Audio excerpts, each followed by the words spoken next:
gawa tayong gisadong munggo. So, nagsutay lang ako ng onion, garlic, and tomatoes. Inad ko na sila dyan.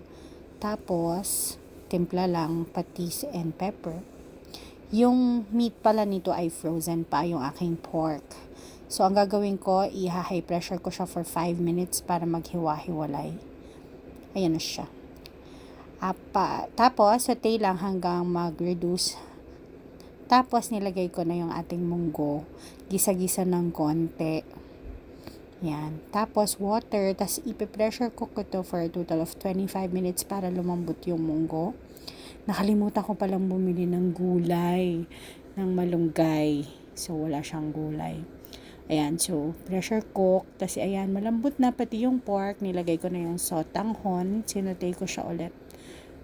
Ayan. And then, okay na. Okay, thanks. Bye.